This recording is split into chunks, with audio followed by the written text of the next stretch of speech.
Thank you for joining us for our next event in our virtual conversation series, a kickstart to your NDSP journey, Things You Should Know. The live event will begin in 5 minutes. Before we get started, we would like to cover a few housekeeping items. First, once we begin the live event, we will open the question and answer box and ask that you submit questions as they come to mind as we proceed through the presentation.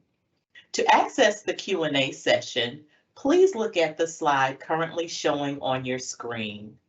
You should see a question mark icon under the statement. Please post your questions in the Q&A section. You will need to locate that icon at the top of your screen and click on it.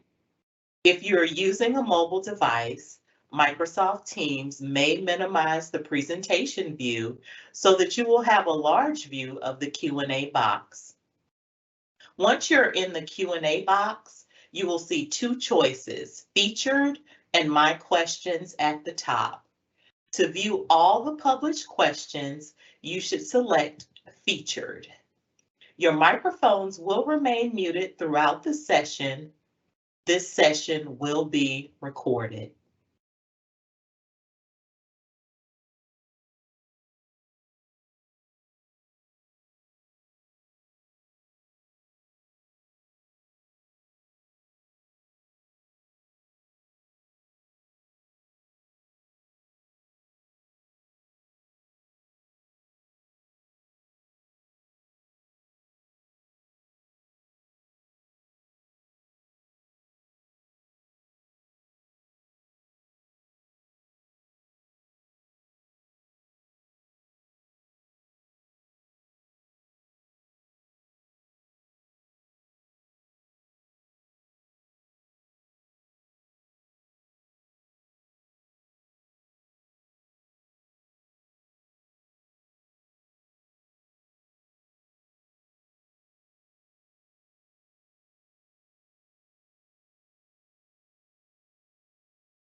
Day and welcome to today's virtual conversation. We sincerely thank you for taking the time out of your busy day to join us. My name is Erica McCoy, and I am the program manager for the Non-DoD Schools program. Today's session is intended to provide you with the nuts and bolts about the Non-DoD Schools program. We will not cover everything, but we do believe we will touch on many of the key points about the program. At the end, we will also provide you with our contact information and our website so that you know where to go next if you still have questions. We'll also take questions at the end of the sessions through the Q&A. Today's session will be recorded as previously mentioned, and it will be posted to our website within the upcoming days. I am joined by several of our team members of our team who have different expertise. Will come and say hello before we get started with today's presentation. Dr. Kevin O'Brien is our education specialist in the Americas region.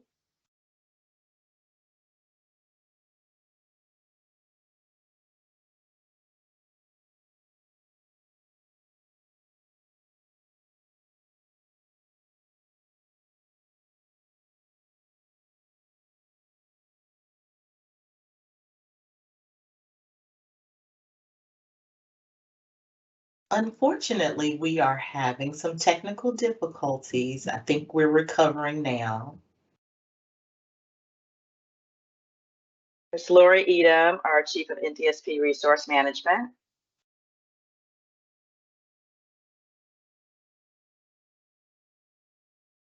Melissa Hartley, our Instructional Systems Specialist.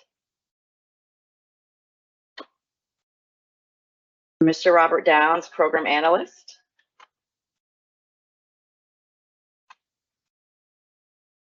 And Mr. Dale Ellis, Program Analyst.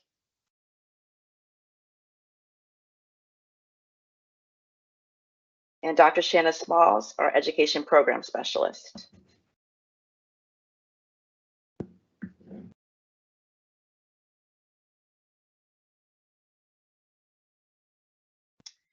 As you already know, the non-DoD Schools Program, also known as the NDSP, is a part of the DoDEA, Department of Defense Education activity.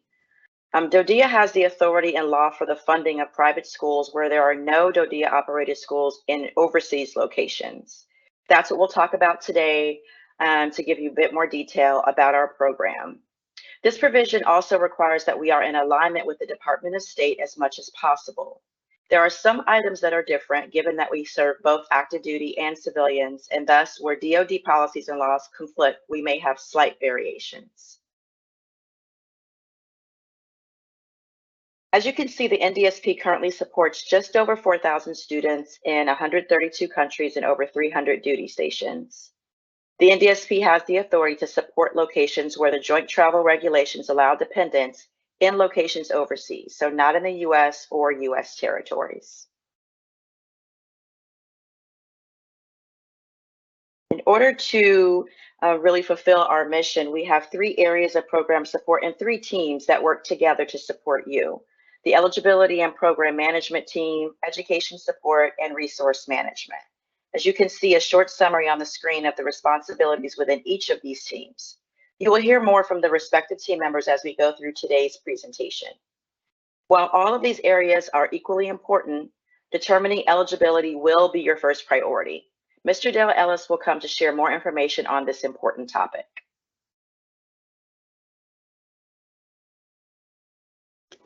Thank you, Erica. Greetings. My name is Dale Ellis, and I am the Program Analyst for the Non-DoD Schools Program, and I process all incoming registrations. I make every attempt to process your applications the day they come into the portal. However, sometimes I can't get to all of them during the day. However, I do make an attempt to get to them the very next day. What you will need to register for the NDSP. You will need your permanent change of station orders with dependents listed. If your dependents are not listed on your application or on your orders, please provide a verification of command sponsorship.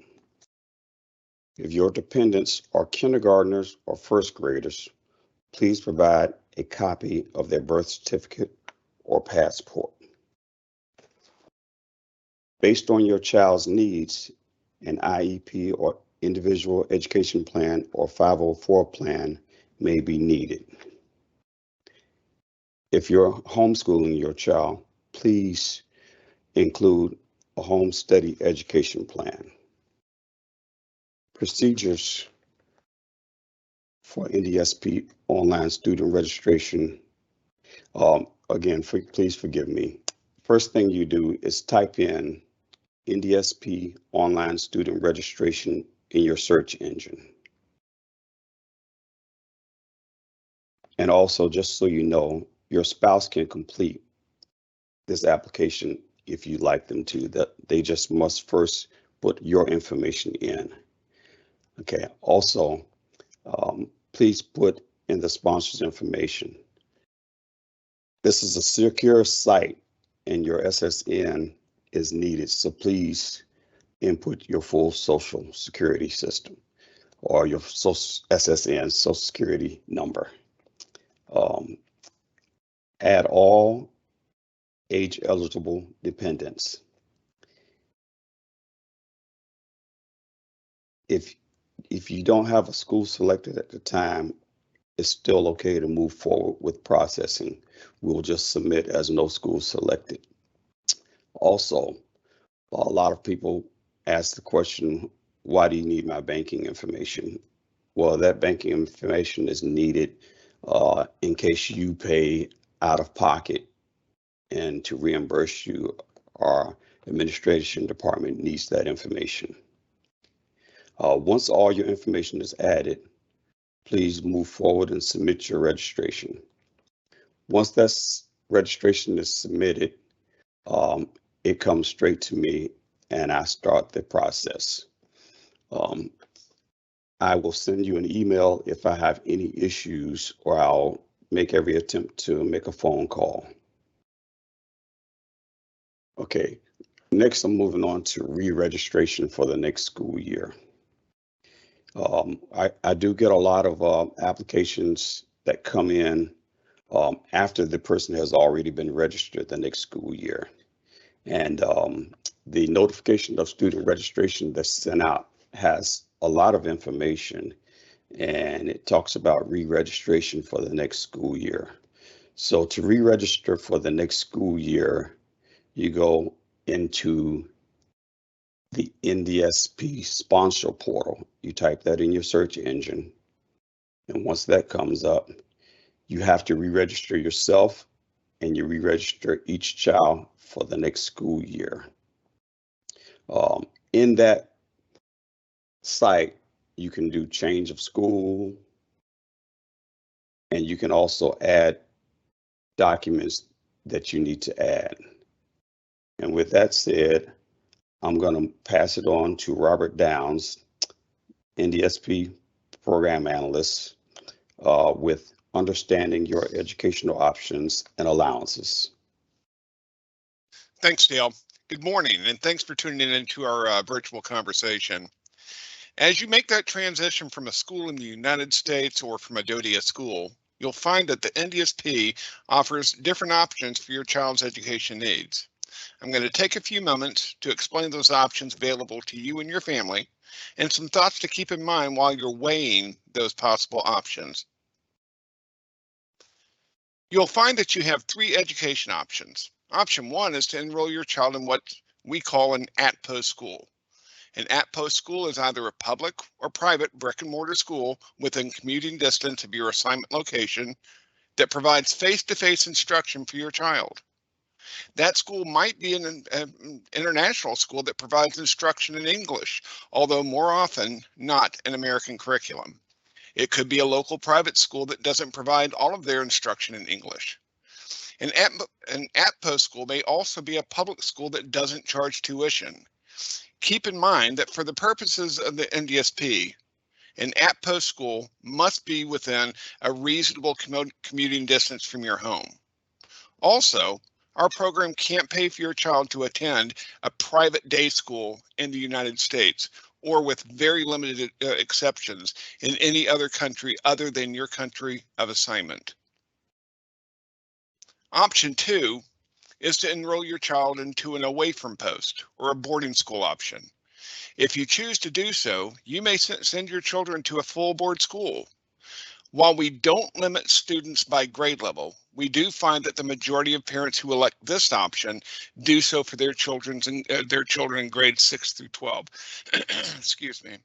The boarding school you choose doesn't have to be limited to your country of assignment, although it must be outside what would be considered a reasonable commuting distance from your duty location. You can choose any location around the world. You're limited only by the away from post allowance. Option three is a home study or virtual school. You may choose to homeschool your children by developing your own curriculum, by blending different curricula, or you may select an all-in-one package curriculum instead. You may decide that you want to enroll your child in a virtual school, either synchronous, where your child would log into a live virtual classroom, or an asynchronous classroom where they just review recordings of class presentations. Keep in mind that there are some countries where in-person attendance in school may be required by host nation law. Be sure that you're fully aware of any limitations for home study virtual school by reaching out to your local community or school liaison office or your local command for more information. The Department of State has established an education allowance for your assignment location and your child's grade level. While the allowance isn't designed to cover every single expense, we work to cover as many expenses as are allowed by policy and within the confines of fiscal law. You can find your at-post allowance published on the Department of State website, and we'll include that link at the end of our presentation. In terms of school choice, you can choose any education option just so long as it prepares your child for a successful transition back to a school in CONUS after your overseas tour ends. Our program doesn't approve or disapprove schools. It's your choice to make those education decisions that best support your child or children. If you select a school at post, that allowance is meant to cover tuition, annual fees, and transportation for your child. You'll note that the school may also charge one-time registration fees or application fees, or capital assessment fees. Our team will pay those fees one time during your assignment. It's important to note that these fees are paid separately. They don't count against your education allowance. Please be sure that you take time to thoroughly review the fee schedule for your child's school and make use of the family budget planning tool to help identify any potential out-of-pocket expenses associated with your child's selected school. Having an open line of communication between yourself and the school's finance team will help avoid any surprise expenses. If you are considering an away from post option, you'll want to be sure that the allowance will cover those costs. For locations that don't have a higher away from post allowance, you may choose to send your child to a boarding school anyway.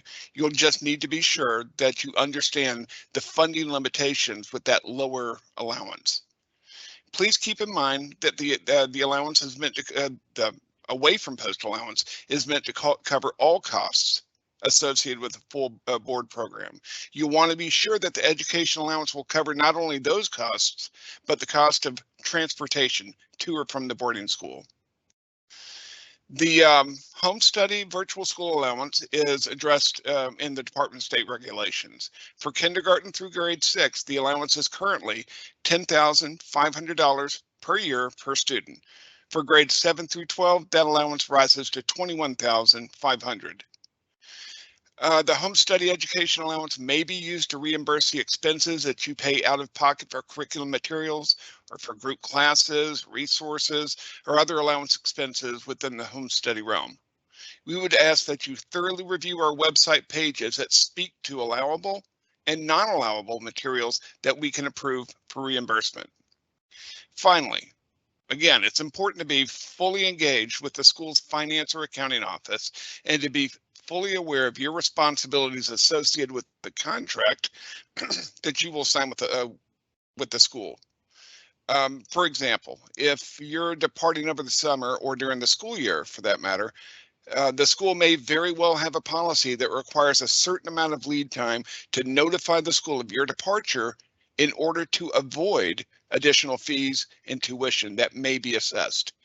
It's that kind of thing that throws parents for a loop when they discover that they're on the hook for a few hundred or a few $1,000s in tuition and fees that could have been avoided had the parents been fully aware of their contractual responsibilities. As you start or continue your search for the right school for your children, please know that we've developed a list of schools with whom we're familiar. This isn't a listing of approved school, rather it's a list designed to provide some additional information for you going forward. So to that end, I'm going to pass you on to Dr. Melissa Hartley for more information. Thank you. Thank you, Robert. We are so very excited about our new functionality, the NDSPmap.com. And like Robert said, this is not a comprehensive list of all schools, and it's not a list of approved schools.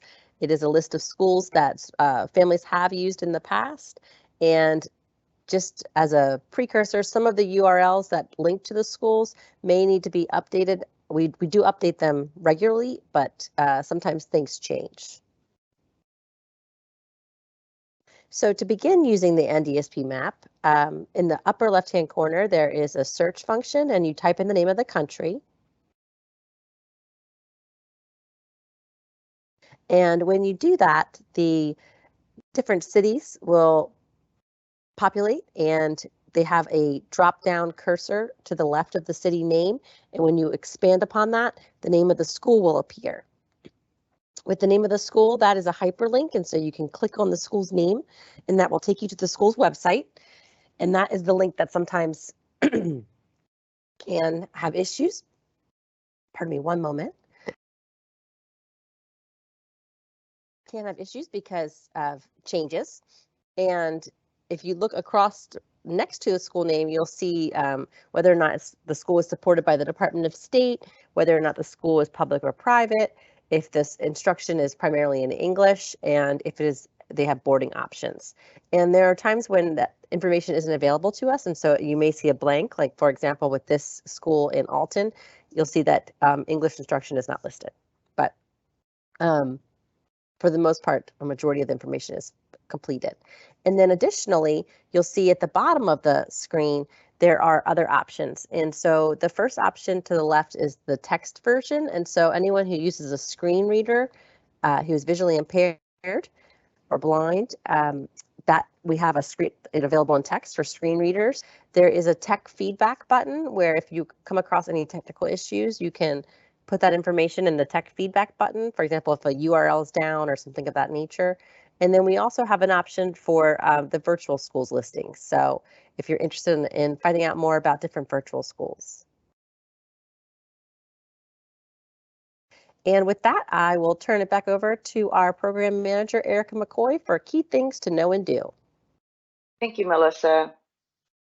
So far you've learned about how to register with the program. You've learned how to do research on school options. And so now we'll jump into some of the lessons that we've learned or that we've heard from other families over the years and we think are important to share with you. One of the things that may or may not be known to you is that schools in the location where you're going, in overseas locations, they may or may not have special education services or service providers on staff. Some schools are reluctant to not provide admission to a student even when they cannot meet the child's needs. That's what our education specialists are here to support you with. And you'll hear more from Kevin O'Brien shortly about ways that our team will work with you to facilitate services. Another key thing to know, it's on the next slide, schools in location may have different processes and guidelines to follow. They have their own admissions criteria, and we do not have the ability, we don't manage the schools or have contracts with the schools. So their admissions decisions are within their own policy.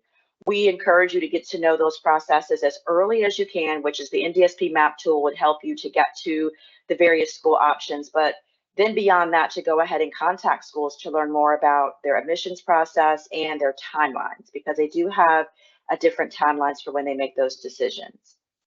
So it's just something to be aware of, because as a parent myself, you know, if you're in the States or you're in a Dodea location, we're pretty accustomed to being in a zoned location. You pull up to your public school and you gain admission to that school. However, in the international realm and in international schools, they are private schools, and therefore they do have their own decision making and admissions process. So we just want to make you aware of that.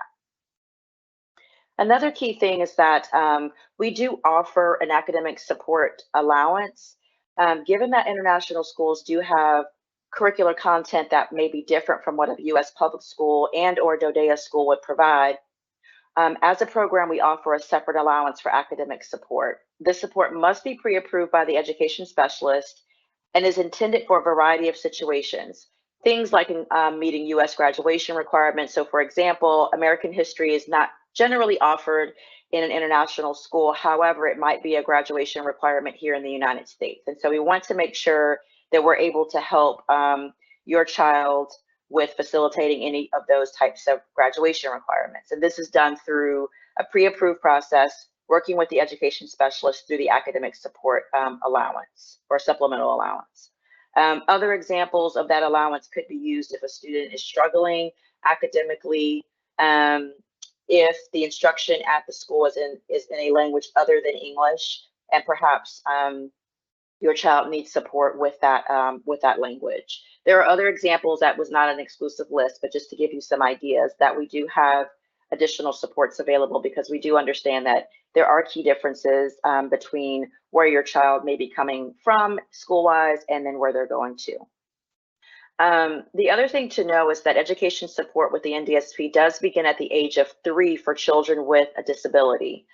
So again, reaching out to our education specialist about that if you have questions or you're not sure, please reach out to our team. And again, Kevin O'Brien will mention some areas of responsibility that the education team has, but at the end, you'll also see our contact information if you have questions or specific concerns.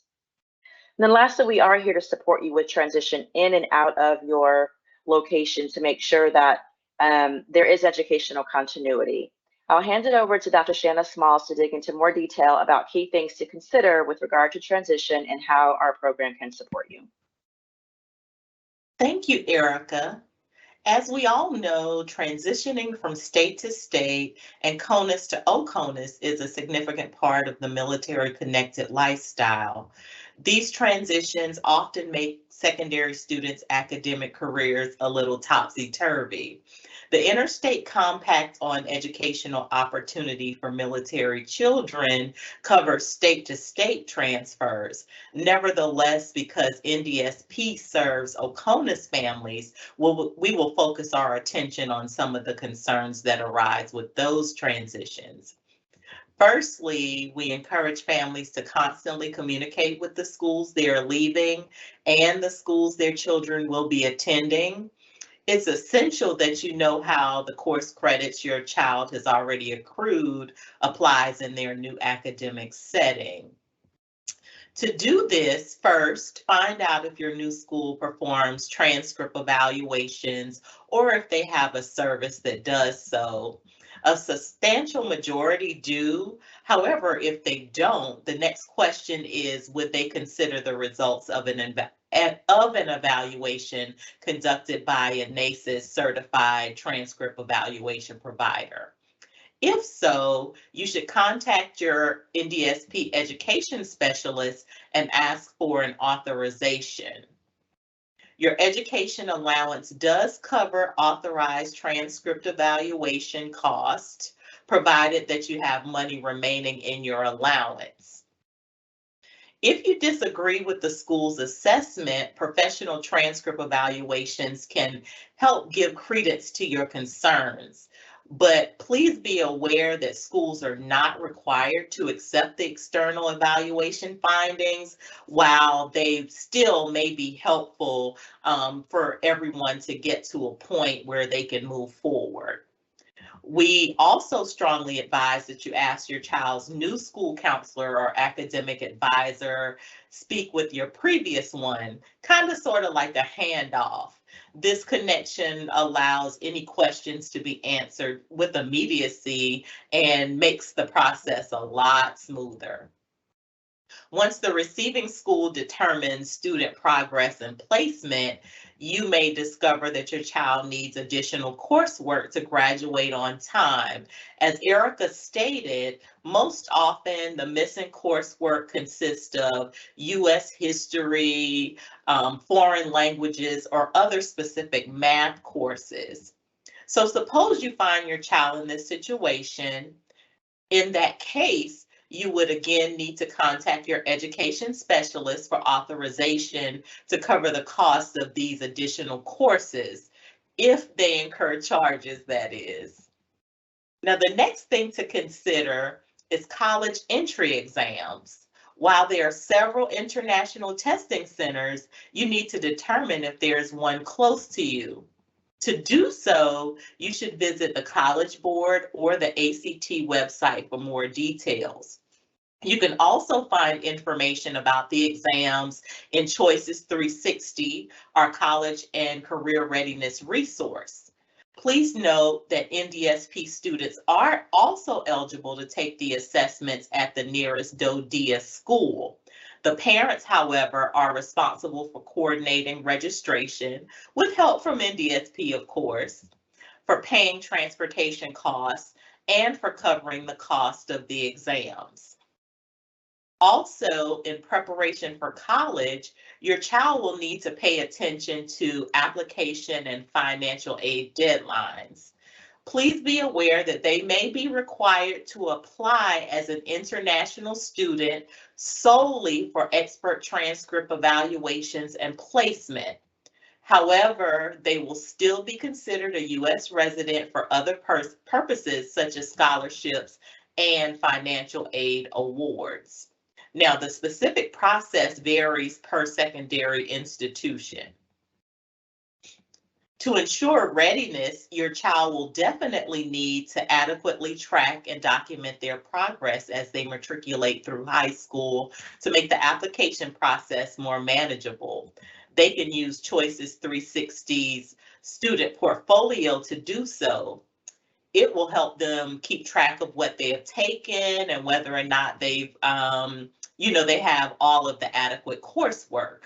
Choices 360 also offers numerous other valuable tools that keep students engaged in their college and career preparation. They can also use the resource to connect with admissions advisors, go on virtual tours, and actually apply for college. It is truly a one-stop shop. And the great thing is that every NDSP student gets free access immediately upon their enrollment in NDSP. Now, speaking of Choices 360, we often hear the phrase college and career ready when discussing students. And while most people can surmise what it means, we want to ensure that you understand what it is. Now, college readiness is defined as being prepared for any post-secondary experience. This includes studying at a 2 or 4-year post-secondary institution, and it leads to earning some type of credential, a bachelor's degree, associate's degree, or other certificates and licensures.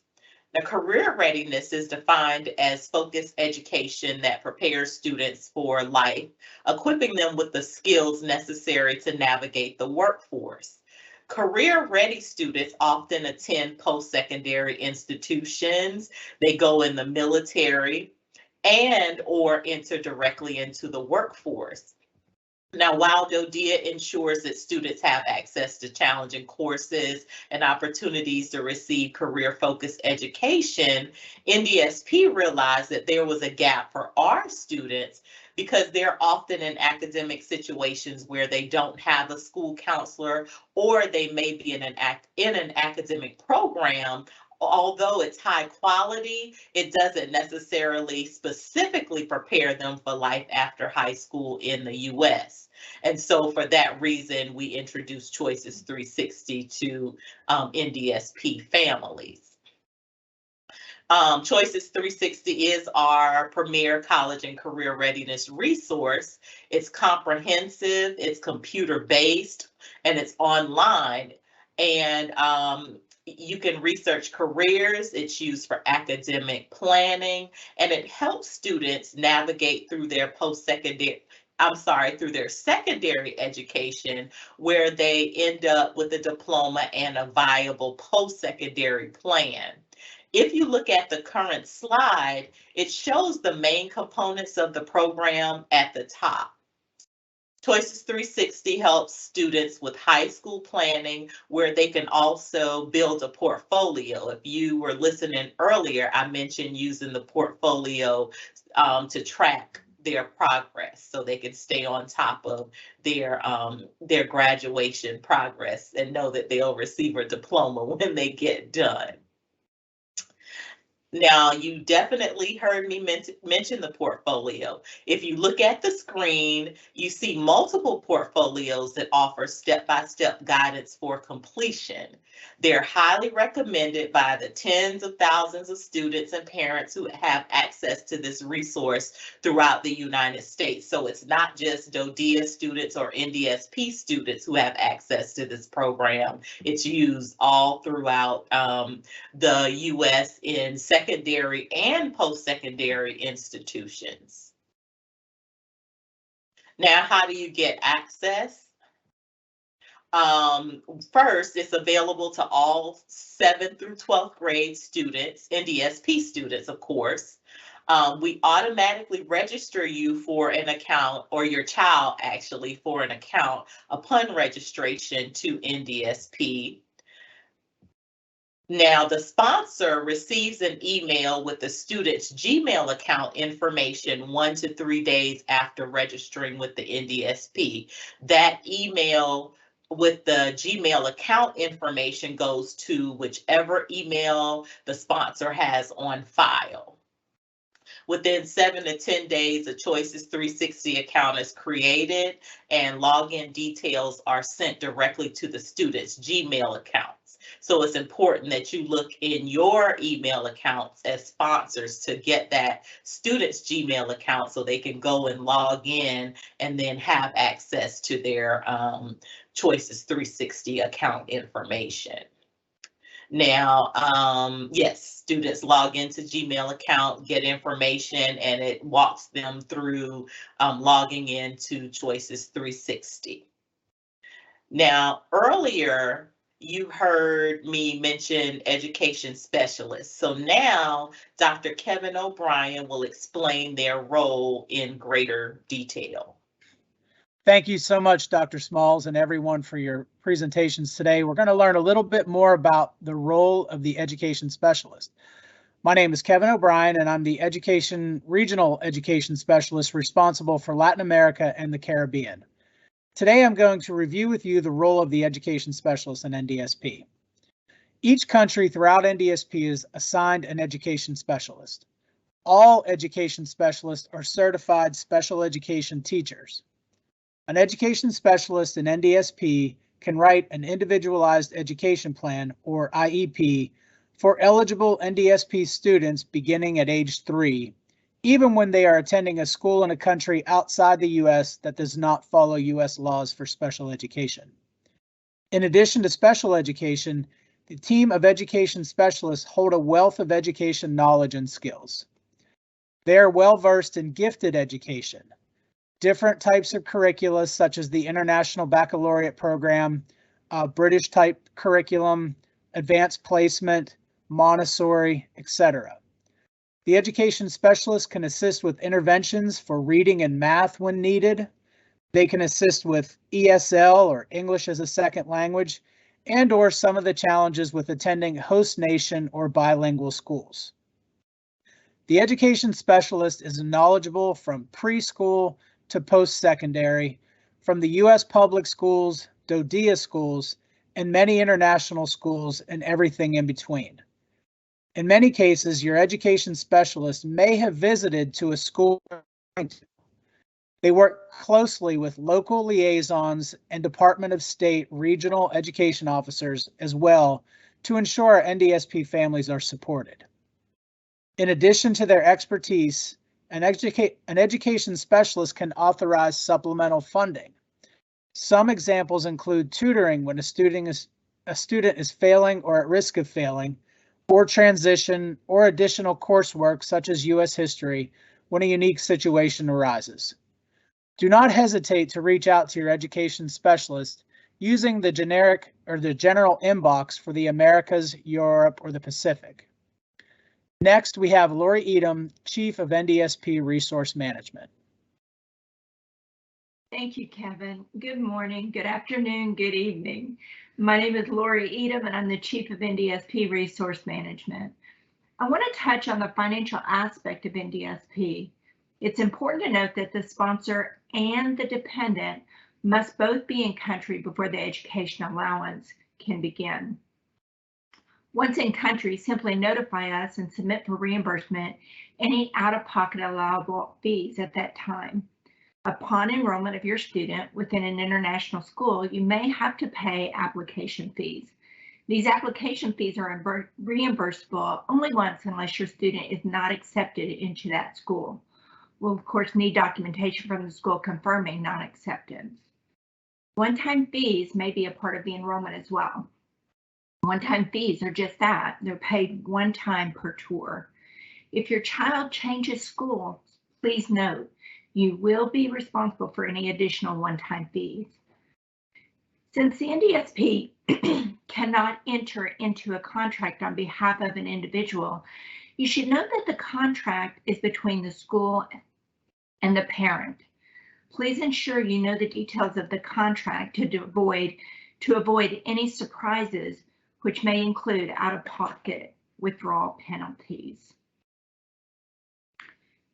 Parents are responsible for the timely submissions of invoices, whether it's provided by the school or the parent. The NDSP prefers to pay annual invoices, but sometimes prorated invoices are required if you're arriving or leaving mid-year. We ask that the school to always copy the sponsor on all correspondence with NDSP so you're aware of the activity taking place. It's important for you to review the invoice, both tuition and transportation, to confirm that these are accurate and that you are receiving the services billed. We've established a sponsor portal, which is a very valuable tool. It's a 24/7 window for all things financial. This tool will allow for submitting invoices, tracking payments, and DSSR balances. It's important to use the correct form when submitting for reimbursement. If in doubt, please ask us. You should use the sponsor claim form or the provider claim form as applicable to your situation. These forms can be found on our website. Please note, signatures are a critical element since we are an auditable DoD entity. It's very important to know your school's withdrawal and refund policy to avoid any out-of-pocket penalties. The withdrawal notification may be needed in writing and submitted to the school either a term or a quarter ahead of the actual withdrawal. Every school is different, so it's necessary for you to know your specific school's requirement. Home study reimbursement is a bit different than the at post or away from post reimbursement process. It all starts with an education plan, Part 1 and Part 2.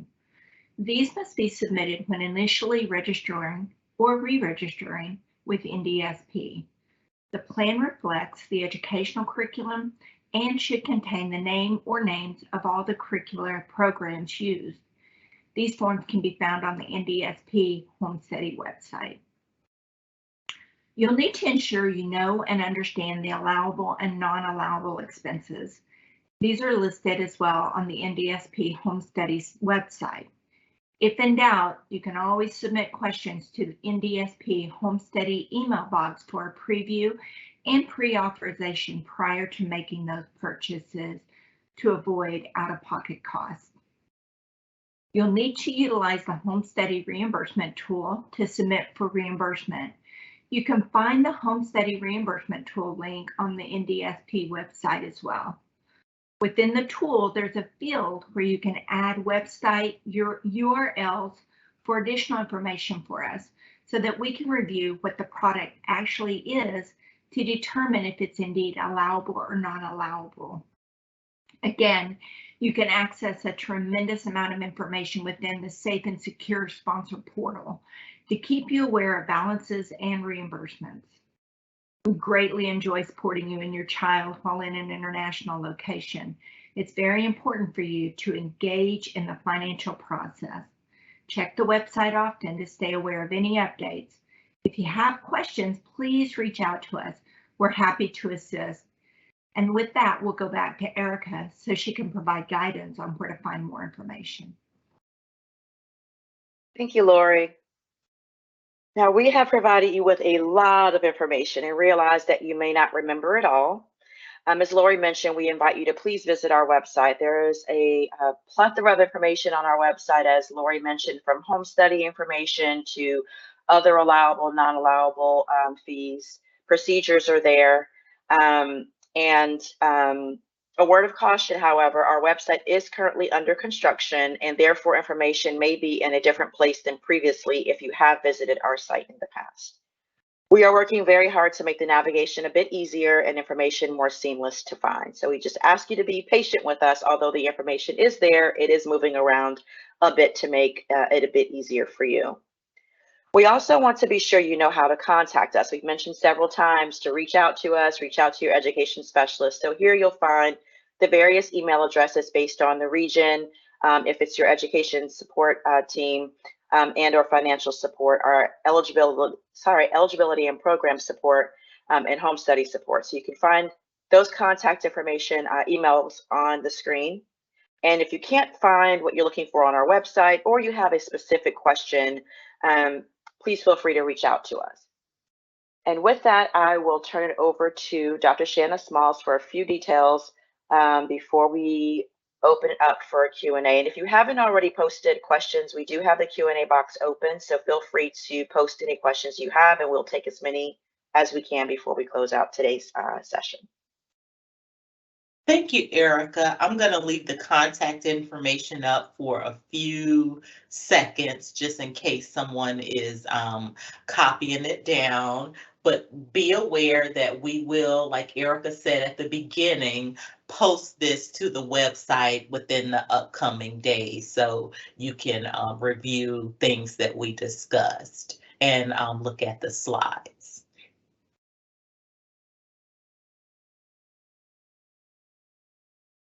Now, if you look at the screen, you will see a QR code. We ask that you use this QR code, like take your cell phone, take a photo of it, and it'll lead you to our event evaluation. We ask that you complete this evaluation because your feedback helps us refine our future presentations to ensure you get the most out of them. We definitely appreciate your participation in these virtual conversation events, but we want to make sure that we are paying attention to you and that we're giving you valuable information. So I'm going to give you a moment, and then we'll proceed to our question and answer session.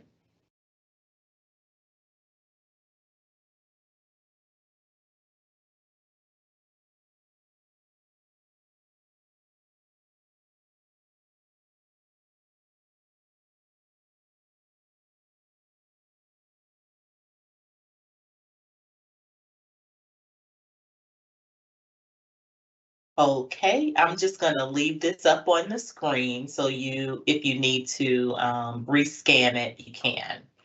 Right now, we only have one question, and that is, what do I need to do if my tour in Germany was extended? So Robert, if you will answer this question, that would be greatly appreciated. Sure, I can do that. Okay. So if your tour has been extended, you're going to have to provide documentation to that effect.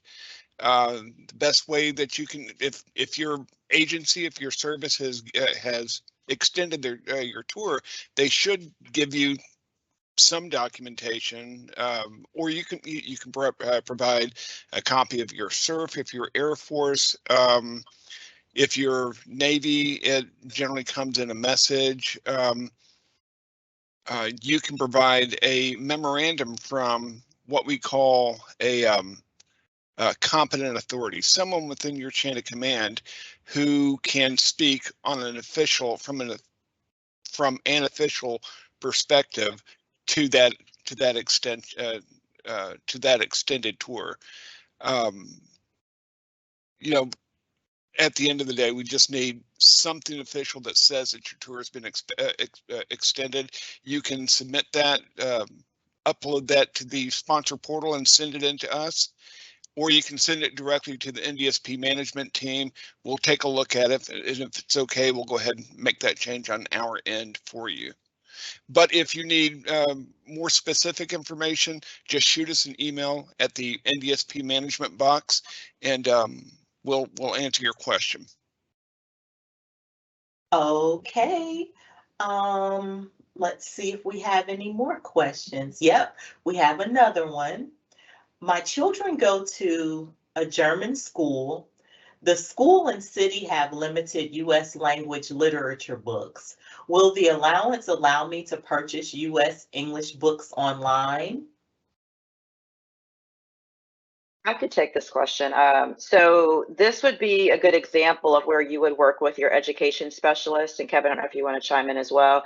This would be when we would want you to work through the supplemental allowance would be typically how we would go about approaching a situation like this that still allows your child to receive, whether it be curricular materials or instruction to, mitigate any continuity issues. And so in this example, we would ask you to reach out to the NDSP Europe education team to work with you on the possibility of utilizing the supplemental allowance to fund this particular request. So you just provide a bit more information based on what you've shared, and our education team would work with you to determine what we could authorize.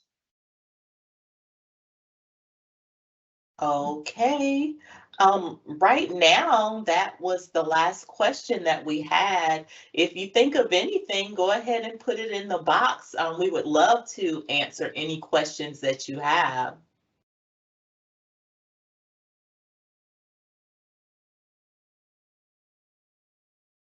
Okay, it looks like we don't have anything else. Is there anything that any of the presenters would like to mention before we get done? And I'll just say, this is Erica. First, on behalf of our team here, we thank you for taking the time out of your day, whether it be your early morning, afternoon, or evening time. We really hope that this was valuable information. We know it was a lot of information, but we certainly appreciate you taking the time out. And as Shanna mentioned, please complete the evaluation. It is very helpful for our own planning. We really appreciate having the feedback loop so that we know what's helpful and so that we know how to better plan these events in the future, what topics may be of interest to you so that we can make sure that we include those. So thank you very much for the time. We certainly appreciate it. And with that, Shanna, I'll turn it over to you to close us out. All right. Well, I think Erica said it all. So if there are no further questions, we are going to end the live event. And within the next day or so, this will be posted to our website in case you need to review anything that we discussed or you need to get contact information. So again, thank you so much for your attendance, and we hope that this was a valuable experience for you.